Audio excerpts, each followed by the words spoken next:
शिवलिंग पर बेलपत्र चढ़ाना, जल चढ़ाना, इसका भी एक नियम होता है कि शंकर जी पे शिवलिंग पर जल कहां चढ़ाया जाता है। सबसे पहला जल अगर शंकर जी को चढ़ाने जा रहे हो तो शंकर जी के जो चरण है, जहां से पानी नीचे गिरता है, उसके सीधे वाले भाग पर, अपने हाथ का सीधा भाग, वहां जल चढ़ाओ। फिर जहां लेफ्ट भाग है वहां जल चढ़ाओ। जहां शंकर भगवान का शिवलिंग रखा हुआ है, तीसरे नंबर का जल वहां चढ़ाना चाहिए। चौथे नंबर का जल भगवान शंकर के शिवलिंग पर चढ़ाना चाहिए। पांचवें नंबर का जल ऊपर अगर जलाधारी लगी हो तो उसमें चढ़ाओ। नी हो जलाधारी तो भगवान शंकर का जहां नंदी बैठा है, नंदी का एक पांव ऊंचा रहता है, उस पांव के पास में जल चढ़ाना चाहिए। पांव जल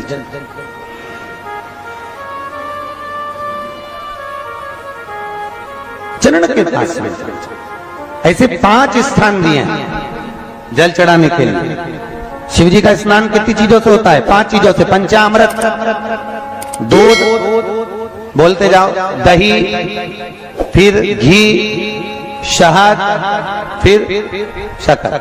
ये 5 चीजों का प्रमाण क्या है? शास्त्र कहता है दूध चढ़ाने से घर में संतान की वृद्धि होती है। दही चढ़ाने से भगवान शिव के, अगर शिवलिंग पर हम दही चढ़ाते हैं, उससे परिवार में प्रेम बढ़ता है। क्या बढ़ता है? प्रेम। फिर घी चढ़ाने से हमारे घर से रोग दूर होता है। शहद चढ़ाने से, भगवान शंकर पर जो शहद चढ़ाया जाता है, वो चढ़ाने से घर में संपदा की वृद्धि होती है। और 5वें नंबर पर भगवान को शक्कर, खांड जो आप जानते होंगे, शक्कर आदि पिसी हुई चढ़ा देने से, शिव जी को चढ़ाने से हमारे घर के बच्चे जिद्दी नहीं होते। क्यों कहते हैं? जो बच्चा जिद्दपन करता हो, जो बच्चा जिद्दी रहता हो, तो क्यों कहते हैं कि अवधूतेश्वर महादेव का नाम लो और उसके हाथ में शक्कर की कटोरी देकर शंकर जी पे चढ़वा दो, बच्चा कभी जिद्दपन नहीं करता। अवधूतेश्वर महादेव का नाम लेकर सोमवार की अष्टमी के दिन चढ़ाया जाता है।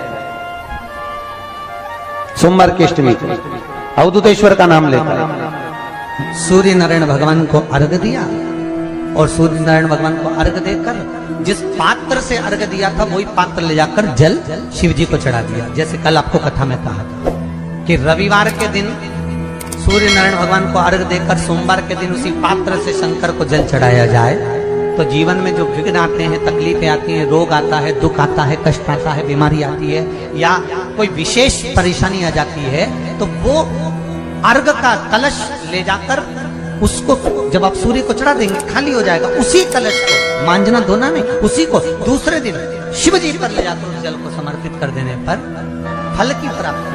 क्यों कहते हैं जो बच्चा बार बार बीमार पड़ रहा हो, बार बार सर्दी हो रही हो, बार बार बीमार पड़ रहा हो, खांसी चल रही हो, बार बार हॉस्पिटल लेकर भागना पड़ रहा हो बच्चे को, छोटा सा अगर बच्चा है, 8 साल के अंदर बच्चा है और बीमार ज्यादा पड़ रहा है, तो आटे का दिया बनाओ, 4 बत्ती रखो, उसमें तिल्ली का तेल डालो, अवधूतेश्वर महादेव का नाम लेकर बच्चे के ऊपर से 21 बार उतारो और किसी चौराहे पर ले जाकर रख दो। जिंदगी में बच्चा कभी बीमार नहीं पड़ेगा, बच्चा स्वस्थ रहे, आनंद में रहे,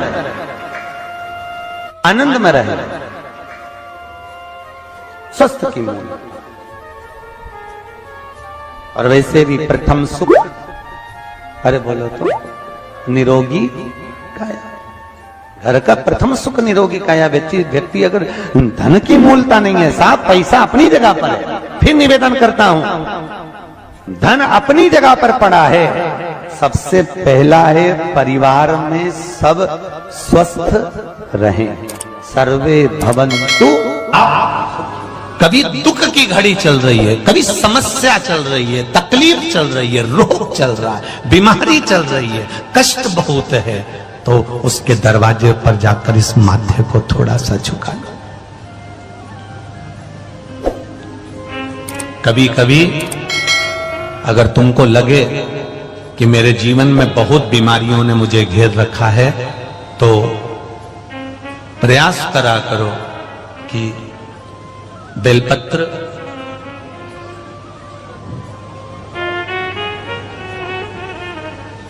जो ये बेलपत्र होती है, इस बेलपत्र की जो ये डंडी होती है, इस बेलपत्र को अशोक सुंदरी वाली जो जगह होती है वहां पर इसका चढ़ाकर डंडी का जो भाग है वो शिवलिंग की ओर हो जाता, और यहीं से जल चढ़ाते चढ़ाते चढ़ाते चढ़ाते अशोक सुंदरी से जल चढ़ाते चढ़ाते ओमकार जैसा, ओमकार जब हम अशोक सुंदरी से चालू करेंगे तो वो जल पहले गणेश जी के पास जाएगा, फिर वापिस अशोक सुंदरी के पास आएगा, अशोक सुंदरी से कार्तिकेय के पास जाएगा, कार्तिकेय से महादेव के पास जाएगा। ऐसा ओमकार जैसा जल, जब तुम्हें लगे कि बीमारी बहुत घेर रखी है और बहुत बीमारी ने घेर लिया, कोई किडनी, कोई लीवर, कोई बहुत शरीर में कष्ट, कोई रोग बीमारी, या कहीं तुमको ऐसा लग रहा है कि मेरा गर्भ 20 साल हो गए, 22 साल हो गए, संतान नहीं, तब भी इस प्रयोग को जरूर करिएगा।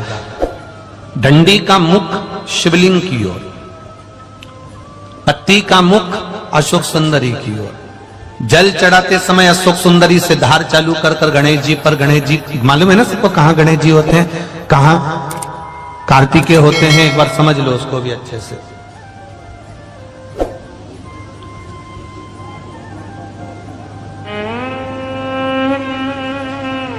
ये नीचे का गोल भाग, ये जल जाने का स्थान, ये शिवलिंग, बीच में जो मोटी सी लाइन होती है वो अशोक सुंदरी का स्थान है। शंकर जी के राइट में जहां से पानी नीचे गिरता है उसके कोने पर गणेश जी का स्थान, इधर कार्तिकेय का स्थान। ये शिवलिंग, ये जो गोल भाग है ये माता पार्वती जी का हस्त कमल है।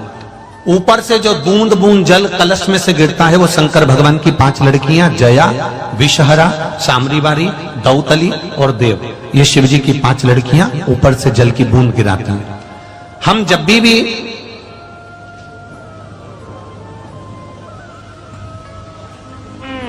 अगर इस कार्य को कर रहे हैं तो बेलपत्री जो चढ़ा रहे हैं वो अशोक सुंदरी वाली जगह पर बीच में चढ़ा दिया, डंडी का मुख इधर, जल चढ़ाना यहीं से चालू करा, यहाँ से गणेश जी पर गया, गणेश जी से अशोक सुंदरी का आया, अशोक सुंदरी से कार्तिकेय पर आया, कार्तिकेय से देवादिदेव महादेव पर आया।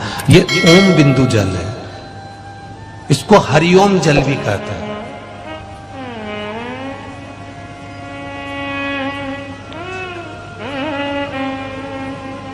उज्जैन महाकाल में भगवान शंकर को सवेरे सवेरे सबसे पहला जो जल चढ़ता है वो हरिओम जल चढ़ता है।